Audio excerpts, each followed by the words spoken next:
of Capricorn risings, again, they seem stern on the surface, but they definitely can express themselves when they are provoked or pushed as well too.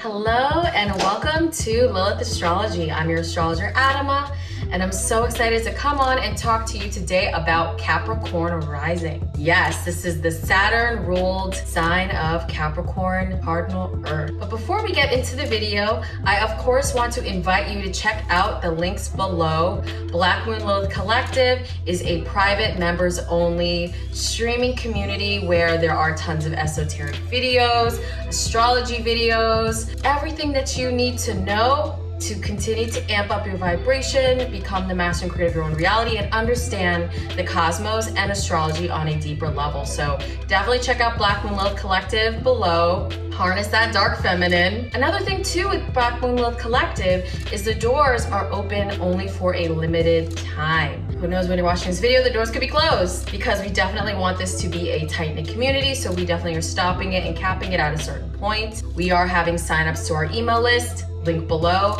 before launch, and then after we launch, you should be able to find a link to the actual purchase page. And we will email you right away when we launch and when the doors are open, so definitely sign up through the links below. Another thing I'd love for you guys to do is hit that subscribe button, click the bell so you get notifications every time we post a new video or go live, throwing those in from time to time. And if you are on Facebook and you're watching us there, definitely hit the like, share, and comment with your favorite part of the video if you have any astrology questions. So let's get into Capricorn Rising, what this means, and how you can integrate this knowledge into your life. So let's just talk about what is the rising sign? What is the ascendant in astrology? The rising sign, or the ascendant, is a sign that was on the eastern horizon the moment that you were born. So this is essentially the mask that you wear, how you come off to other people, your personality. This is the lens that you first saw the world when you were born, and how you continue to see it through your life. And one thing definitely that is noticeable is people become less and less of the rising sign, depending on their sun and moon, of course. If you have same rising and sun, it's still a big part of your life. But a lot of people outgrow their rising sign and become more like their sun, become more like their moon as they get older. So this rising sign is really how you come off to others. It's that first impression. And Capricorn, let's just think about the sign of Capricorn. Because when you have that on your ascendant, you show up in a room like a Capricorn. If that's your outer shell, if that's who you are, people are going to get that impression, even if, say, you're a Libra or if you're a Sagittarius, they're going to get the Saturn-ruled Capricorn energy. So what is Capricorn energy when it is on the ascendant?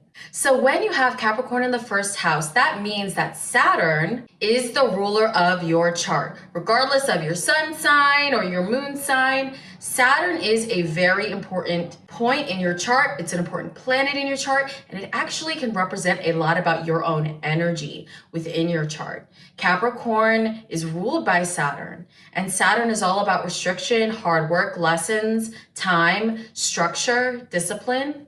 And Capricorn is an earth sign. Capricorn is about that hard reality. Capricorn is hardworking. That's why a lot of Capricorn risings are extremely diligent workers, and they can come off very strong, sometimes cold, but not in a bad way. It's just, they are that father archetype energy regardless of gender. Capricorn is also the patriarchal or father archetype of the zodiac, while we have the opposite side of Cancer, which is your opposite sign, and Cancer rules the mother archetype. So that's how we get that polarity there. But with Capricorn, that is how the world sees you. So definitely understanding Saturn within your chart can truly unlock a lot of information for yourself.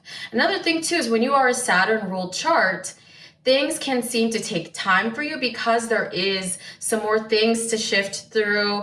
There are some things to tweak. There's some lessons to learn.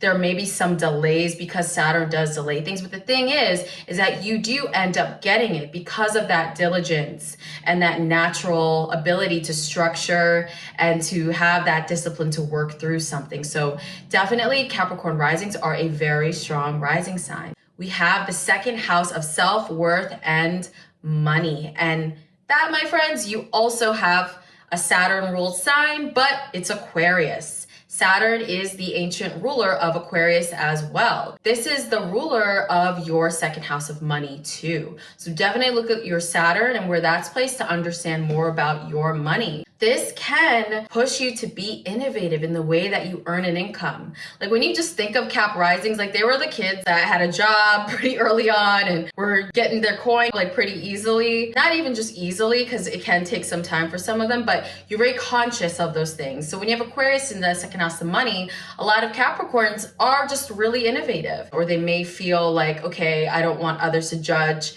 the creative ideas that I have in terms of business. So I'm gonna keep it to myself. And then once I get that experience and I get that maturity, then move full force with what my passion truly is. So that is when you have Aquarius in the second house for Capricorn rising.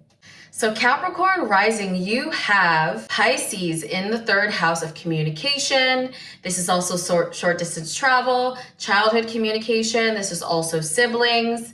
And this really is an area of emotion for you. So even though Capricorns can come off stern and can come off very authoritative, at the same time, the way that you can communicate with others can be very Piscean and have that empathetic and emotionally driven way of communicating with others. Capricorn is able to sense in reality the way that they need to articulate something to someone. So then that can really help them, especially in terms of interpersonal communications and things like business as well. This also is another business savvy aspect that they do have. All right, Capricorn, so on to your fourth house of home and family. This is also the area of your emotional core, your emotional center, and this is also very representative of ancestry. Capricorn, you have Aries here. And Aries is a very fiery energy. This is also a fellow cardinal sign. And Aries is cardinal fire. So a lot of Capricorn risings grew up in homes that were very straight shooter, emotion. There may have been some anger depending on your own chart. This is not every Capricorn rising. Some of you that just could have been in a very energetic household with family members that encouraged working out or encouraged movement, encouraged being on the go. And then on the other hand too, it can also be just a very hot-headed, energetic place, to kind of put that lightly. This is the energy that a lot of Capricorn risings grew up with. And so as a result, you know, Capricorn risings, again, they seem stern on the surface, but they definitely can express themselves when they are provoked or pushed as well too. Another thing too about having Aries fourth house is that, especially the patriarchal side of the family or the father's side, could have also been either just very independent spirited or just people from your background were very independent minded. And so as a result too, you've always been able to take care of yourself because of seeing that example of your parents, particularly the father, really being independent, or seeing that play out in other dynamics of your family and in your household. So Capricorn, you have Taurus in your fifth house of creativity, self-expression. This is also the area of fertility and children. The fifth house can also represent things like gambling and playing the stock market. So this is a very healthy sign regarding money to have in the fifth house. It's a very fertile sign as well. So of course, this also depends on your own particular chart, but generally having Taurus is a nice energy to have with a house that has to do with fertility or material gains in the realm of winnings and earnings. Another thing too that the fifth house rules is creativity. And so a lot of Capricorn risings are very creative, but also diligent in their creativity. So they're not paint this one thing and then move on to the next. They have that Taurus staying power in their 5th house, which is also a Venus ruled sign, rules over creativity, very comfortable in the 5th house. You guys are very creative, but you have that staying power, so you can make it structured. So you're very creative at making money. So creating things that can earn you money, creating things that can earn you income. So Capricorn, in your 6th house of work, duty, health, routine, you have the sign of Gemini. So essentially, Gemini is the communicator. Gemini is a very busy sign, bouncing from place to place, communicating, creative with voice, creative with speech. So this is where a lot of that strength can come out in work for you. You like to be busy, you like to be connecting with others, going about your day, dealing with other people, interpersonal connections, and you also like to manage people. And I think that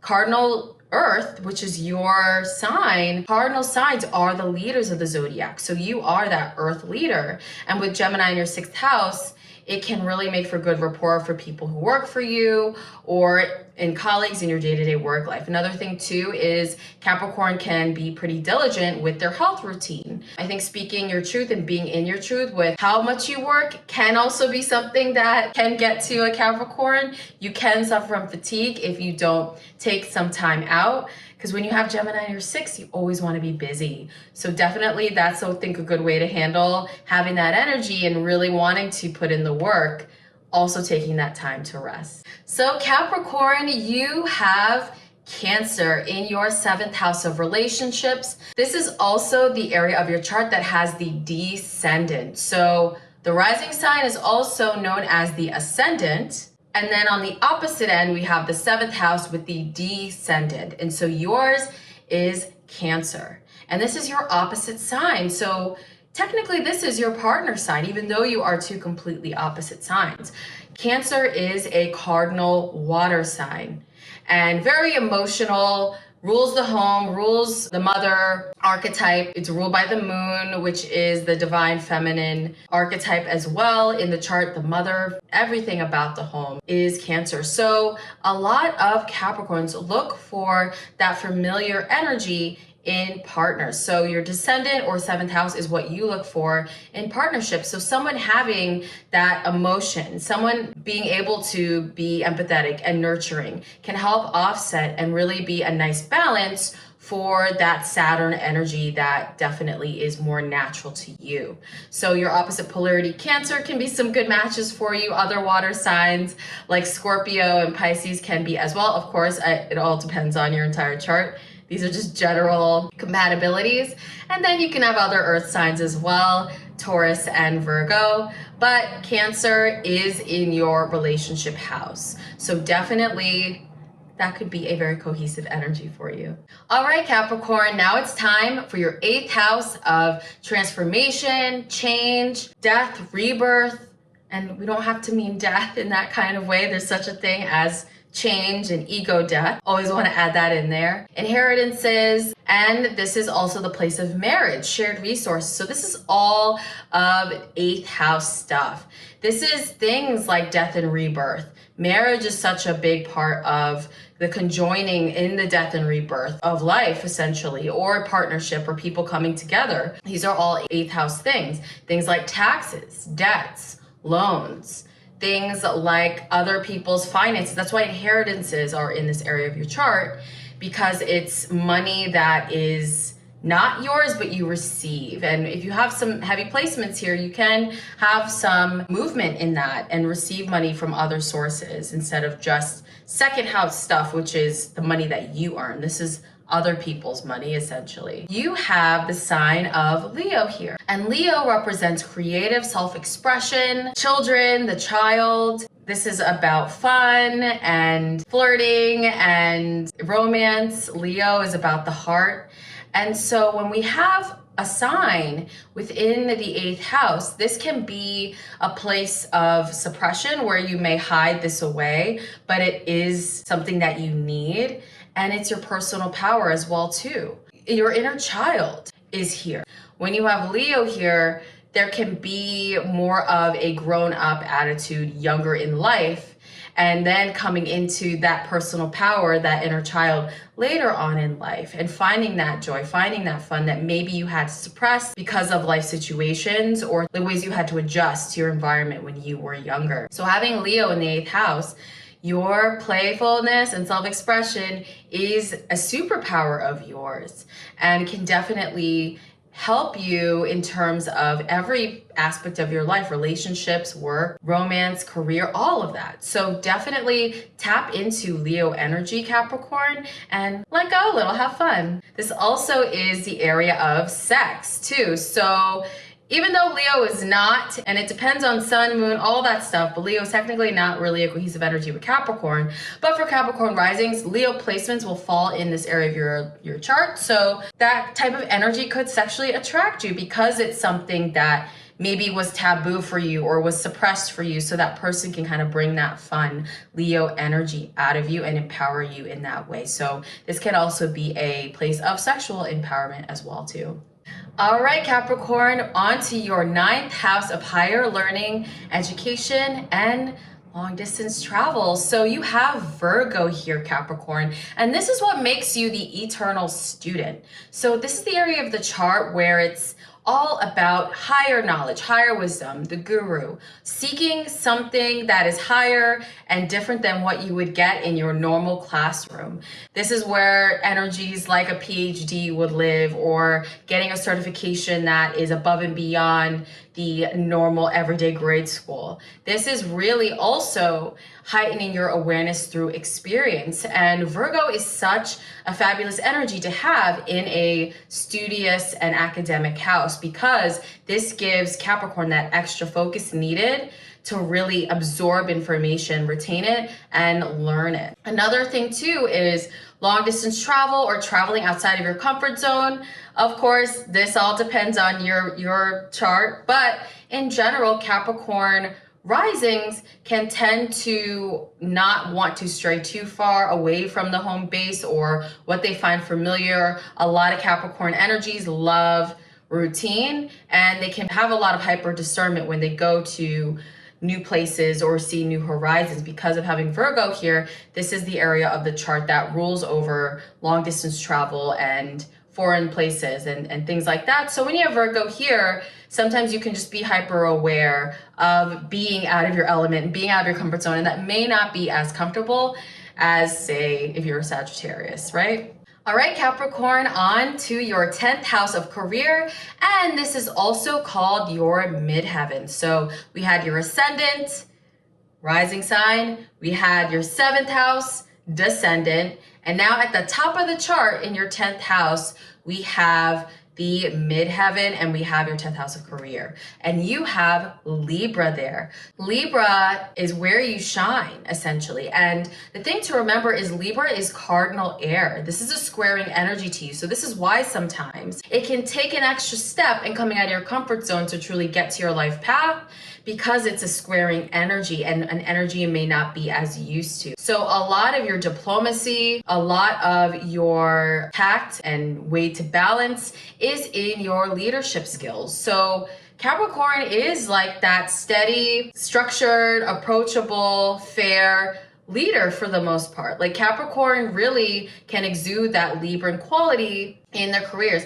And you can see a lot of Capricorn risings with jobs in, say, like a judge or justice, someone who works in law. This can also manifest by someone who works in an aesthetic field, in art, in beauty. As I've mentioned, yes, Capricorn does have that stern business side, but Capricorn also is very creative, like we went over with the 5th house and Taurus. You have Libra, another Venus ruled sign, in your career house. So tapping into your creativity, tapping into your ability to be that fair and balanced leader can really help you get to the pinnacle of your career or life path. We don't push being career driven on this channel, so we can just say life path, calling, passion. That is what is going to trigger change and then also get you to that place that you really want to be by exuding more of those Libran qualities. In your 11th house of groups, friends, your network, and this is also your hopes, dreams, and wishes, you have the intense sign of Scorpio, which is one of your favorite signs. And vice versa as well too. We love Capricorns. The energies are synergistic, and the reason why you have 11th house Scorpio energy. So that is the type of energy that you love from your network, the people you associate yourself with. And this is an intense energy. So generally, Capricorns, when they make friends, it's like a mob boss. It's like you have a few very good, dedicated, loyal friends. And yes, you may have a network, but it's like, you know, the core, like, you know, the ride or dies. Some of them may actually be Scorpios. I'm sure you can comment down below and let me know, but that is really what this house is about. And then we also have hopes, dreams, and wishes. And one thing is that this is a house of optimism. So when you have Scorpio here, sometimes this can give a little bit of a pessimistic outlook, not to call you guys out, give a little bit of pessimistic outlook to Capricorns in terms of their future. So this is one area of healing, is to know that you can transform and change and shift that future yourself and become that alchemist. Use that intense energy of Scorpio to shift and create and mold the future vision that you have for yourself. All right, and now we are on to the last house, the 12th house. And this is your 12th house of things that are hidden. And you have Sagittarius here. This is a very karmic house in terms of maybe some baggage you may have brought in from past incarnations, from childhood memories that were suppressed. There can be some traumas depending on the person, depending on the chart. This can tell a lot about what's going on in the subconscious mind and things that may be holding you back now or being manifested into your reality now that you don't really want. And when you have Sagittarius here, when you think of Sagittarius, this is a freedom loving sign.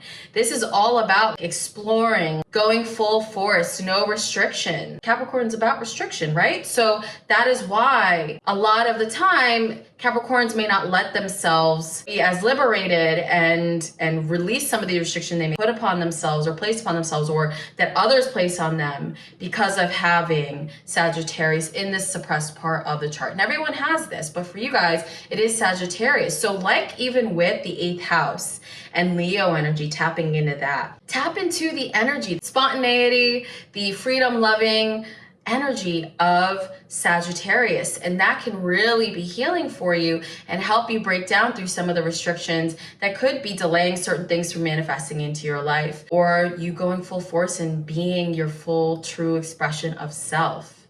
Thank you so much for watching. I hope you enjoyed this video. If you want to learn even more in-depth astrology, check out Black Moon Lilith Collective below. I also have limited availability in terms of readings every single month, and those also will be announced through email, and you can sign up on our website. Again, hit the subscribe button, and I will see you on the next video.